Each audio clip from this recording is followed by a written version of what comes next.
तंत्र किसे कहा जाता है, और जो पाचन करने की जो प्रक्रिया होती है मनुष्य में अत्यंत जटिल होती है। ठीक है, तो देखिए हमारा शरीर जो है इसमें मुख्य अंग है जिसमें हमारा पाचन होता है, पाचन की प्रक्रिया होती है। तो ये हम एक एक करके यहाँ पे देखेंगे कि कौन से अंग में कौन से क्या कैसे प्रक्रिया हो रही है, कौन सा एंजाइम निकल रहा है। ठीक है, तो एक एक करके यहाँ पे देखेंगे। सबसे पहले देख लेते हैं कि पाचन तंत्र किसे कहा जाता है। यहाँ पे मनुष्य का पाचन तंत्र पढ़ रहे हैं मनुष्य, तो इसी में यही देखना है कि पाचन तंत्र किसे कहा जाता है। सबसे पहला स्टेप जो हमारा है देखेंगे पाचन तंत्र कहा किसे जाता है। तो जो पाचन तंत्र है ये आहार नाल और पाचक ग्रंथियां एवं पाचक रस मिलकर पाचन तंत्र का निर्माण करती है। ठीक है, तो जैसे मान लीजिए एक आहार नाल हो गया, आहार नाल समझ रहे हैं यहाँ पर, जैसे मुख गुहा से लेकर के और ये रेक्टम तक जो नली आती है उसी को आहार नाल कहा जाता है। ठीक है, तो आहार नाल क्या है, आहार नाल और यहाँ पे पाचक ग्रंथियां, कुछ पाचक ग्रंथियां होती है और कुछ पाचक रस निकलता है जिससे क्या है कि हमारे पाचन तंत्र का निर्माण होता है। ठीक है ना, तो आप समझ गए कि पाचन तंत्र किसे कहा जाता है। आहार नाल, पाचक ग्रंथियां एवं पाचक रस से मिलकर पाचन तंत्र का निर्माण होता है। ठीक है, ये बातें यहाँ पे हो गई कंफर्म, समझ में आ गया कि आपको पाचन तंत्र किसे कहा जाता है। अब नेक्स्ट जो है देखते हैं आहार नाल। आहार नाल क्या है, तो आहार नाल जो है हमारे शरीर में अभी आपको बताया है कि मुख गुहा से लेकर के यहाँ पे जो रेक्टम तक जो नली आती है उसी को आहार नाल कहा जाता है। और आहार नाल जो है इसकी कुछ विशेष चीजें हैं जो यहाँ पे ध्यान दीजिए, ये कुंडली नुमा संरचना होती है। ठीक है ना, ये कुंडली नुमा संरचना होती है और ये जो मुख द्वार से लेकर के मल द्वार तक जाती है। ठीक है, मुख द्वार से शुरू होकर के मल द्वार तक जाती है। ठीक है, तो अभी बताया ना आपको, ये जो मुख लिखे ना ये मुख गुहा कह सकते हैं इसको, तो मुख गुहा से लेकर के मल द्वार तक आती है, इसी को आहार नाल कहा जाता है। ठीक है, तो आप ये समझ गए यहाँ पर कि आहार नाल क्या है और पाचन तंत्र क्या है। पहले आप इसका स्क्रीनशॉट लीजिए, फिर हम इसके आगे देखते हैं। बहुत अच्छी यहाँ पे ये देखने वाले हैं हम लोग, जो मनुष्य में पाचन की प्रक्रिया है बहुत ही ज्यादा मजेदार होने वाला है। ठीक है, आप पहले इसका स्क्रीनशॉट लीजिए फिर इसके आगे देखिए। सबसे पहले तो हम आपको बता दिए हैं कि मनुष्य का पाचन तंत्र होता क्या है। तो मनुष्य का पाचन तंत्र जो है आहार नाल, पाचक रस और पाचक ग्रंथियां मिलकर एक पाचन तंत्र का निर्माण करती है। ठीक है, ये सारी चीजें क्लियर हो गई हैं। और 2 सेकेंड बताए थे आपको मनुष्य का आहार नाल। ठीक है, तो जो हमारा मनुष्य का आहार नाल है ये हम लिखवाएं अभी आपको। मनुष्य का आहार नाल कुंडली नुमा संरचना होती है और ये कम से कम 10 लंबी होती है। ठीक है, तो जो हमारा आहार नाल है ये कहाँ मुख गुहा से शुरू होता है और जो सेकंड है मतलब यहाँ पे रेक्टम, नीचे मतलब आता है रेक्टम, मुख गुहा से शुरू होकर रेक्टम तक आता है जो नली, उसी को कहा जाता है आहार नाल। ठीक है, मतलब आहार नाल इसी को कहा जाता है। अब हमको इसमें ये देखना है कि आहार नाल जो है जब आता है तो इसमें कौन कौन से मतलब कहाँ कहाँ से होकर ये गुजरता है। ठीक है, कहाँ कहाँ से होकर ये गुजरता है, कौन से अंग है, किस अंग से कौन सा एंजाइम निकलता है। ठीक है, और वो एंजाइम हमारे भोजन को पचाने में कितने महत्वपूर्ण है, यही हमें इस पार्ट में देखना है। ठीक है ना, तो देखिए सबसे पहले स्टार्ट हम करने वाले हैं जहाँ से हमारा मुंह शुरू होता है, मतलब भोजन करने की क्रिया जहाँ से शुरू होती है। तो सबसे पहले हमारे भोजन करने की क्रिया कहाँ से शुरू होती है, हमारे भोजन करने की क्रिया जो है हमारे मुख से शुरू होता है। ठीक है ना, तो मुंह जो हमारा है इसको कहा जाता है मुख, और मुख मतलब और अंदर का जो खाली जगह है उसको कहा जाता है गुहा। तो सबसे पहला जो हमारा भाग है वो आहार नाल का, वो है मुख गुहा। ठीक है, मुख गुहा का मतलब तो समझ गए, मुंह मतलब होता है मुख और गुहा का मतलब होता है खाली, मतलब खाली जगह जो हमारे मुंह में है उसी को मुख गुहा कहा जाता है। ठीक है, तो पहला स्टेप क्या है, मनुष्य मुख गुहा आहार नाल का पहला भाग है। ठीक है, तो मुख गुहा क्या है, आहार नाल का पहला भाग है, ये हम आपको बता दिए। ठीक है, मुंह में अब क्या क्या चीज़ें होती हैं ये हमें देखना है। ठीक है, मुंह में अब सिर्फ ऐसा तो नहीं है ना कि हम मुंह में भोजन डाले डायरेक्ट नली में गया और नली में जाकर डायरेक्ट हमारे अमाशय में चला गया, अमाशय में जाने के बाद वहाँ पे आगे प्रोसेस होने लगा, ऐसा कुछ नहीं। ठीक है, यहाँ पे हमें एक एक करके देखना है। सबसे पहले जब हम भोजन मुंह में डालेंगे तो उसमें कौन कौन सी क्रिया होगी। ठीक है, मुंह से कौन सा लार एंजाइम निकलेगा, ये सारी चीज़ें पहले क्लियर कर लेंगे, फिर हम आगे बढ़ेंगे कि मतलब मुंह में पूरा हम पढ़ लेंगे, उसके बाद से समझेंगे कि मुख जो क्रिया वहाँ पे हो जा रही है तो हमारे नले में कैसे आ रही है, ठीक है ना। यहाँ पे अब ये देखेंगे तो पहले ये देख लीजिए, मुख गुहा आहार नल का पहला भाग है, ठीक है। यह ऊपरी तथा निचली जबड़ों से घिरी रहती है। जो हमारा मुंह है ये क्या है कि मुंह के अंदर जो है एक ऊपरी जबड़ा है और एक निचला जबड़ा है, तो ये ऊपरी और निचली जबड़ों से क्या है हमारा मुंह घिरी होती है, ठीक है। और जो हमारा सेकंड है, मुख गुहा को बंद करने के लिए मांसल होठ होते हैं, ठीक है। जब हम भोजन डाल लेते हैं और भोजन डालने के बाद क्या है कि हम अपना मुंह बंद कर लेते हैं ना। जैसे क्या होता है, कोई घर के अंदर आने वाला है कोई पर्सन, तो हम किसी को घर के अंदर जब आ जाएगा तो ओबियसली हम दरवाजे को बंद कर देंगे। जब पर्सन आ गया तो हम दरवाजे को बंद ही कर देंगे। तो सेम वैसे ही है हमारा ये सिस्टम, ठीक है। जैसे जो हम भोजन कर रहे हैं और भोजन कर लिए उसके बाद से मुंह क्या करेंगे, बंद कर लेंगे, ठीक है। तो मुंह बंद कर लेंगे तो इसके लिए क्या ज़रूरत होती है, तो उसके लिए मांसल होठ की ज़रूरत होती है। तो हमारे जो होठ है ये मांसल होठ है। बात आ गई ना समझ में। अब देखिए बहुत लोग ऐसा है कि क्या करता है कि वो मुंह खोल के भी मतलब बातें करते रहता है और खाते रहता है ना, तो ऐसा होता है। तो ये ऐसी नहीं है, ये कोई मतलब सिस्टम नहीं है भोजन करने का, ठीक है। अच्छे से खाना खाना चाहिए। जब मुंह में भोजन डाल लिए तो मुंह बंद करके ही खाना खाना चाहिए। अब ये अलग बात हो गई कि कोई भोजन कर रहा है और बच्चर बच्चर बोल रहा है, ठीक है ना, तो वो सब चीज़ें अलग हो गई। लेकिन जो हमारे तरीका तो यही है कि हम भोजन मुंह में डाल लिए, मुंह में भोजन डाल लेने के बाद जो हमारा होठ है ये बंद हो जाता है और आराम आराम से हम भोजन को चबाते हैं, ठीक है। तो मांसल होठ की ज़रूरत होती है मुंह बंद करने के लिए। आगे ना यहाँ पे बात समझ में। अब यहाँ पे समझिए, मुख गुहा में जीभ तथा दांत होते हैं, ये ठीक है। मुख जो हमारा मुख गुहा है इसमें क्या है, जीभ होते हैं। जीभ तो समझ ही रहे हैं ना, जीभ जो हमारा जीभ होते हैं और दांत होते हैं, जीभ और दांत होते हैं, ठीक है। और उसके बाद से नेक्स्ट समझिए, यहाँ पर जीभ के ऊपरी सतह पर कई छोटे छोटे अंकुर होते हैं जिन्हें स्वाद कलियाँ कहते हैं ना। तो देखिए जो हमारा जीभ है कहाँ बना है, यहाँ पे समझ लीजिए थोड़ा सा। देखिए ये जैसे हमारा जीभ है, ठीक है, ये जीभ है, ठीक है। ये जीभ पे ना कई ऐसे ऐसे छिद्र मतलब कलियाँ जैसी होती है। तो ये जो कलियाँ है ना यही हमारी स्वाद कलियाँ है। अगर ये कलियाँ नहीं रहे तो हम क्या खा रहे हैं, खट्टा खा रहे हैं, मीठा खा रहे हैं, तीखा खा रहे हैं, क्या खा रहे हैं, कोई फ़र्क ही नहीं पड़ेगा। कोई फ़र्क नहीं पड़ेगा कि हम क्या खा रहे हैं, कोई स्वाद ही नहीं मिलेगा। ये कलियाँ अगर मतलब एक्टिव ना रहे तो, ठीक है। तो ये एक्टिव रहती है हमारे जीभ पर, इसीलिए हमें पता चलता है कि हम ऐसी कोई चीज़ खाते हैं तो हाँ ये चीज़ें खट्टी हैं, या फिर ऐसी चीज़ें खाते हैं जो हम ये तीखी है ऐसा बोलते हैं। ये ऐसी सब चीज़ें जो हम रिएक्ट करते हैं ना, ये मीठी है, ये खट्टी है, ये तीखी है, तो किसकी वजह से करते हैं, वो करते हैं हम स्वाद कलियाँ की वजह से। अब यहाँ पे एक बात और ध्यान दीजिए आप, ये स्वाद कलियाँ जो है ना उम्र के हिसाब से मतलब ज़्यादा एक्टिव नहीं रह पाती है। जैसे यूँ कहें कि अगर उम्र हो गया है 70 साल 70-75 साल, ठीक है, तो देखिएगा आप घर में ऐसे दादाजी दादी होते हैं ना, तो उनकी जो उम्र बढ़ जाती है तो वो क्या कहते हैं ना, उनको आप कितना भी तीखा दे दीजिए खाने के लिए, वो बोलते हैं कि इसमें कोई स्वाद ही नहीं है ना। क्यों स्वाद नहीं है भाई, क्योंकि उनकी स्वाद कलियाँ जो है ना धीरे धीरे मतलब एक्टिव ज़्यादा नहीं रह पाती है, ठीक है ना, इसीलिए उनका स्वाद कलियाँ काम नहीं कर पाती हैं। तो क्या है, उनको ज़्यादा महसूस नहीं होता है, उनको फीका फीका सा लगता है भोजन, है ना। वो कोई भी भोजन करेंगे तो उनको फीका फीका सा लगेगा, है ना। तो ये कब होता है, ज़्यादा उम्र बढ़ने पर हो जाता है ऐसा, ठीक है। चलिए अब आगे ना बात समझ में आपको कि जो हम भोजन करते हैं कैसा है भोजन, कैसा नहीं है, अगर इसका कोई एहसास दिलाता है तो है हमारी स्वाद कलियाँ, ठीक है।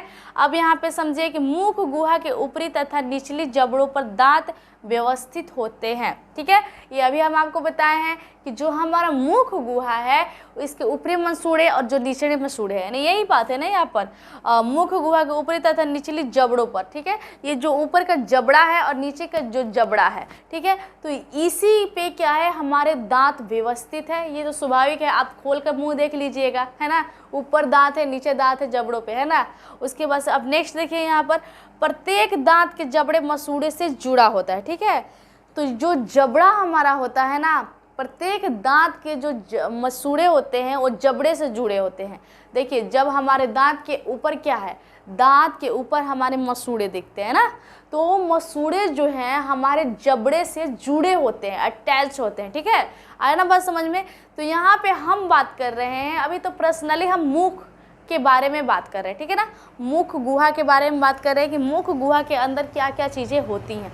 तो मुख गुहा के बारे में अभी और हम बात करेंगे। पहले आप इसका स्क्रीनशॉट ले लीजिए, ठीक है ना, इसका स्क्रीनशॉट ले लीजिए, फिर हम आगे और देखते हैं कि मुख गुहा में क्या क्या चीज़ें और होती है। पहले आप इसका स्क्रीनशॉट लें।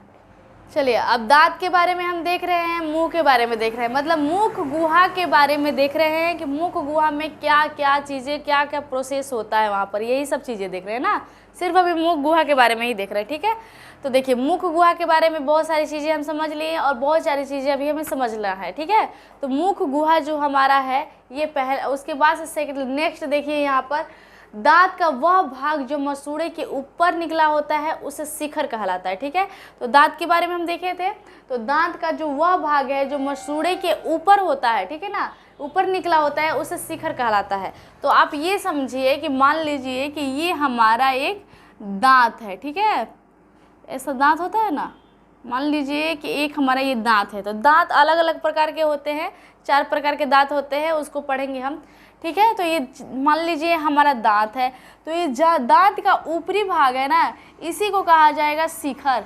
ठीक है ना, इसी को कहा जाएगा शिखर। तो यहाँ पे यही चीज़ें हैं कि दांत का वह भाग जो मसूड़े के ऊपर निकला होता है उसको क्या कहा जाता है, उसको शिखर कहा जाता है। ठीक है ना, शिखर कहलाता है। अब यहाँ पे देखिए नेक्स्ट, दांत का वह भाग जो मसूड़े में धंसा होता है उसको जड़ कहा जाता है। ठीक है, तो ये तो शिखर हो गया, और ये मसूड़े में जो हमारा धंसा रहता है ना, ये धंसा रहता है ये चीज़, तो इसको जड़ कहा जाता है। ठीक है ना, क्या कहा जाता है, जड़।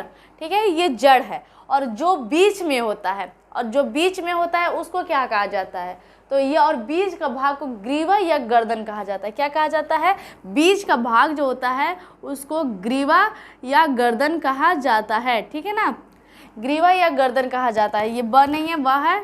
ठीक है, ग्रीवा या गर्दन कहा जाता है। ठीक है, अब देखिए यहाँ पे प्रत्येक दांत के भीतर एक मज्जा गुहा होता है, और ये मज्जा गुहा होता है प्रत्येक दांत के भीतर। ठीक है, और दांत का जो पीएच मान होता है वो 5.6 होता है। दांत का पीएच मान कितना होता है, तो दांत का पीएच मान जो होता है 5.6 होता है। और ये हम कई मीठी चीज़ें खाते हैं। ठीक है, और मीठी चीज़ें खाने के बाद उसे साफ़ नहीं करते हैं।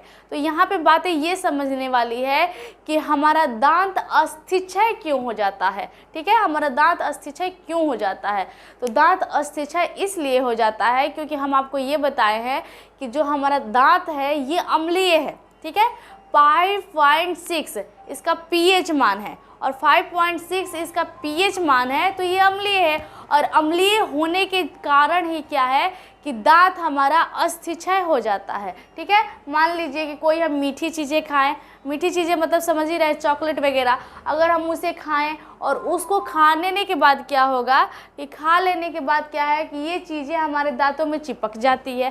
ठीक है, जब हम मीठी चीज़ें कोई चॉकलेट वगैरह खाएंगे तो चीज़ें हमारे दांतों पे चिपक जाएगी, और जो उसमें स्थित शक्कर होगा ना, जैसे हम चॉकलेट खाएं और जो उसमें शक्कर स्थित है उस पर क्या होगा, वो तो चिपक गया है, और शक्कर जो है ना उस पर बैक्टीरिया क्या करेगा, रासायनिक अम्ल बनाता है। ठीक है, रासायनिक क्रिया का मतलब तो समझ ही रहे हैं, मतलब कि बिल्कुल उसका स्वरूप चेंज हो जाना। ठीक है, उसका स्वरूप, किसी भी वस्तु का स्वरूप चेंज हो जाना उसको रासायनिक क्रिया कहा जाता है ना।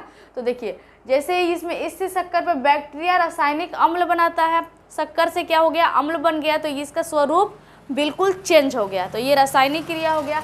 और बाहरी अम्ल जो है बाहरी कड़ी परत पर क्रिया कर उसे नरम बना देती है। तो बात यहाँ पे समझने वाली ये है कि जो हमारी ये दांत है तो ये क्या होगा ना, जो बैक्टीरिया होंगे अगर इस पे दांत पे शक्कर लग गया, ठीक है, और शक्कर लग जाने के कारण जो बैक्टीरिया होंगे उस शक्कर को अम्ल में परिवर्तित कर देंगे, और जब से वो शक्कर अम्ल में परिवर्तित होगा उस दौरान क्या होगा कि वहाँ पे क्या होगा कि जो हमारी दांत की जो बाहरी कड़ी परत है, हमारा दांत का जो बाहरी परत है वो कड़ी होता है, वो कड़ी परत क्या हो धीरे धीरे उसको नरम बनाने लगेगा। तो देखिए किसी भी ठोस चीज़ को अगर नरम बन रहा है तो वो क्या है, उसमें अस्थिक्षय होगा ही होगा, ठीक है, उसकी क्षय होगा ही होगा, मतलब नुकसान होगा ही होगा, ठीक है।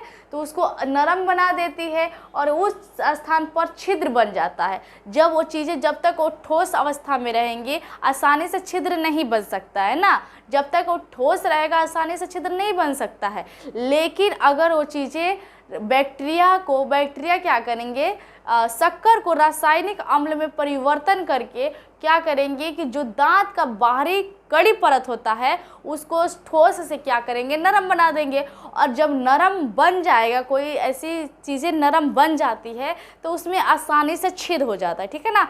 तो वैसे ही क्या होगा कि हमारे दांत जब नरम बन जाएंगे, बाहरी जो परत है वो नरम बन जाएंगे, तो उसमें क्या होगा कि बैक्टीरिया छेद कर देंगे, ठीक है। तो जो हमारा उस कंडीशन में दांत छिद्र बन जाता है उसी को कहा जाता है दंत अस्थिक्षय। आगे ना बात में समझ में आपको कि दंत अस्थिक्षय क्यों होता है। कोई चॉकलेट वाली चीज़ें खाने से, ठीक है ना, कई मीठी चीज़ें खाने से, अगर हम ये कहें चॉकलेट खा रहे हैं, कोई मीठी चीज़ें लड्डू वगैरह खा रहे हैं जिसमें शक्कर है, ठीक है, वैसी चीज़ें खाने से क्या है कि हमारे दांत में शक्कर लग जाता है और साफ़ नहीं हो पाता है। साफ़ नहीं होने पाने के वजह से क्या है, जो शक्कर है उसको अम्ल में परिवर्तन कर देंगे बैक्टीरिया, और अम्ल में परिवर्तन करने के बाद क्या करेंगे, वहाँ पर जो हमारा दांत है बाहरी परत जो है उसको कड़ी से क्या करेंगे, नरम बना देंगे। और नरम बनने के दौरान क्या होगा, उसमें दांत में छिद्र हो जाएगा, वही होता है दंत अस्थिक्षय। आगे बात समझ में दंत अस्थिक्षय क्या होता है। अब यहाँ पे देखते हैं कि दंत फ्लक क्या होता है, ठीक है। तो ये सारी चीज़ें तो देख लिए कि दंत अस्थिक्षय क्यों होता है। अब यहाँ पे देखते हैं दंत फ्लक क्यों होता है। तो देखिए ये सारी चीज़ें हैं ना, ये तो हम आपको ऐसे भी बता सकते थे एक हेडिंग डालकर के दंत अस्थिक्षय क्या होता है, लेकिन यहाँ पे हम डिटेल्स में लिखे हैं ताकि आप लोगों को अच्छे से समझ में आ सके, है ना, कि दंत अस्थिक्षय क्यों होता है। अब यहाँ पे देखिए दंत फ्लक क्यों होता है। तो ग्रहण किए भोजन के महीन कण, मतलब यहाँ पे भोजन की बातें हो रही है। जो हमारा भोजन होता है और हम उसको ग्रहण करते हैं, और भोजन किए गए उसके जो महीन कण होते हैं वो बहुत अच्छे से साफ़ नहीं हो पाते हैं, ठीक है ना। और बहुत अच्छे से साफ़ नहीं हो पाते हैं तो क्या होता है, वो धीरे धीरे क्या करता है, एक पतली परत बना लेता है दांतों के ऊपर, ठीक है। और दांत के ऊपर एक पतली परत बना लेगा और वो क्या करेगा, ये अस्थायी रूप से परत बनाता है, ठीक है। जैसे क्या है कि हम भोजन किए, यहाँ पे ध्यान से समझिए, जैसे कि हम भोजन किए और भोजन करने के दौरान क्या है कि हम भोजन किए तो भोजन करते हैं तो कई महीन कण होते हैं जो हमारे दांतों में लग जाते हैं, वो साफ़ नहीं हो पाते हैं, ठीक है ना। तो धीरे धीरे क्या करेंगे, वो अपना परत बनाते जाएंगे, ठीक है। और एक कंडीशन आएगा जब अस्थायी रूप से अपना एक परत बना लेंगे आपके दांतों के ऊपर, ठीक है। भोजन के महीन कण अच्छे से साफ़ नहीं होने के कारण क्या है, आपके दांतों पे एक अस्थायी रूप से परत बना लेंगे, और अस्थायी रूप से परत बना लेने की क्रिया को ही क्या कहते हैं, दंत फ्लक कहते हैं ना। तो यहाँ पे लिखे रहिए, लिख लीजिए आप, क्या कहते हैं, दंत फ्लक कहते हैं, ठीक है। आगे बात समझ में, दंत फ्लक कहते हैं। चलिए अब आप इसका स्क्रीनशॉट लीजिए। चलिए अब हम यहाँ पे देखते हैं मुख गुहा में कितनी जोड़ी लार ग्रंथियाँ होती है। तो देखिए मुख गुहा में हमारी 3 जोड़ी लार ग्रंथियाँ होती है। मुख गुहा में 3 जोड़ी लार ग्रंथियाँ होती है। कौन कौन सी लार ग्रंथियाँ होती है मुख गुहा में? पहला है पैरोटिड लार ग्रंथि, ठीक है, और जो दूसरा है हमारा सबमैंडिबुलर लार ग्रंथि, और जो तीसरा है हमारा वो है सबलिंगुअल लार ग्रंथि। तो 3 प्रकार की लार ग्रंथियाँ हमारे मुंह में होती हैं, पाई जाती है। तो ये देखिए लार ग्रंथियाँ जो है ना, हमारे भोजन को मतलब अच्छे से चबाने में, अच्छे से मिक्स करने में कहें तो बहुत ही महत्वपूर्ण भूमिका निभाती है। जैसे हमारे दांत क्या है, सबका अपना अपना वर्क है, ठीक है। अगर कोई अंग है तो ये सबका अपना अपना वर्क है। मान लीजिए कि जो हमारा मुंह है इसमें दांत है, दांत है तो क्या करता है, दांत हमारे भोजन को चबाने में मदद करता है, ठीक है, ताकि हमारा भोजन अच्छे से चबा सके, ठीक है। और जो मुंह है हमारा, होठ है, आगे का बंद कर लेते हैं ताकि अच्छे से हमारा जोड़ लगकर हमारे भोजन अच्छे से चबे, है ना, चबा सके। और उसमें जो मुंह गुहा में 3 जोड़ी लार ग्रंथियाँ जो ये निकलती है ना, पैरोटिड, सबमैंडिबुलर और ये है सबलिंगुअल लार ग्रंथि, 3 जोड़ी। तो ये जो लार ग्रंथियाँ निकलती हैं वो भोजन को मिक्स करती हैं, ठीक है, और उसको भोजन को क्या है अच्छे से सनने में मदद करती हैं।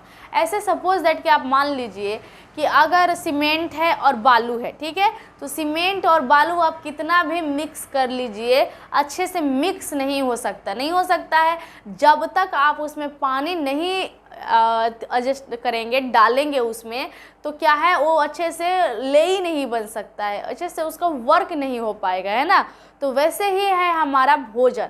मान लीजिए इसको चबाया जाए चाहे कुछ भी हो, जब तक इसमें लार ग्रंथियाँ नहीं मिलेंगी तब तक ये अच्छे से सनेगा नहीं, और अच्छे से सनेगा नहीं तो आगे बढ़ेगा कैसे, और आगे बढ़ने के बाद क्या है उसको डाइजेस्ट कैसे होगा। तो इसीलिए जो हमारा ग्रंथियाँ हैं, जो हमारी एंजाइम है, उन सभी भोजन को पचाने में बहुत ही अहम रोल है इन सब का, ठीक है ना।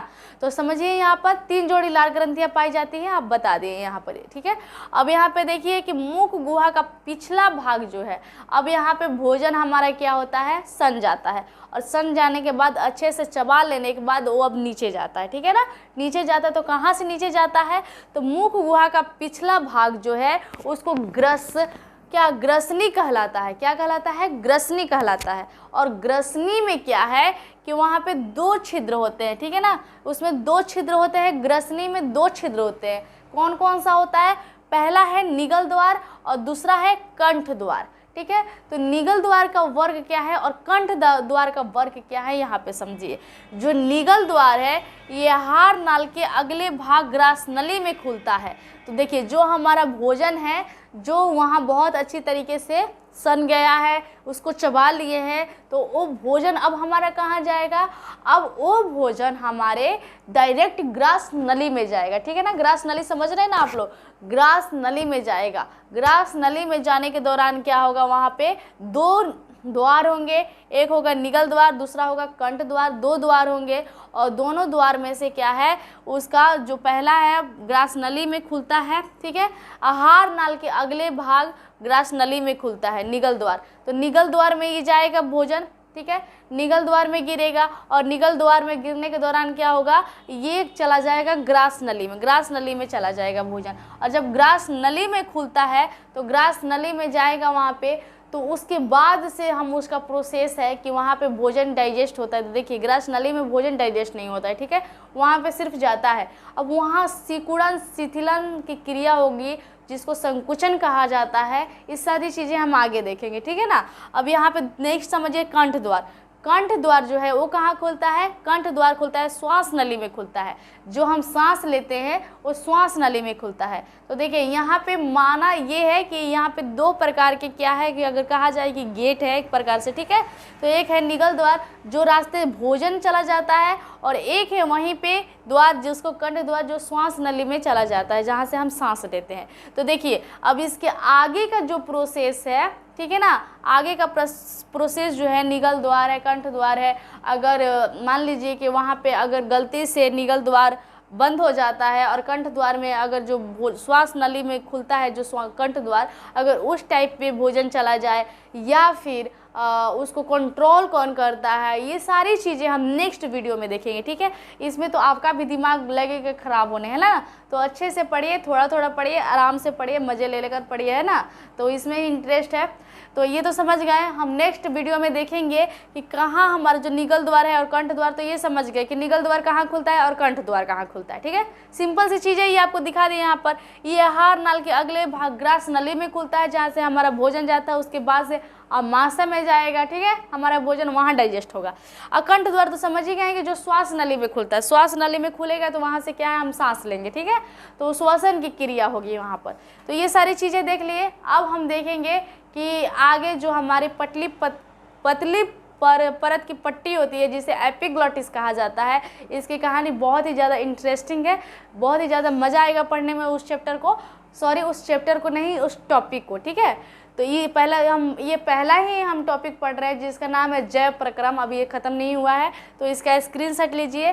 फिर हम नेक्स्ट वीडियो में बात करेंगे एपिग्लॉटिस के बारे में, सिकुड़न शिथिलन संकुचन के बाद क्रमाकुचन के बारे में, ये सारी चीज़ें के बारे में बात करेंगे। आप पहले इतना स्क्रीनशॉट ले लीजिए, आराम से पढ़िए।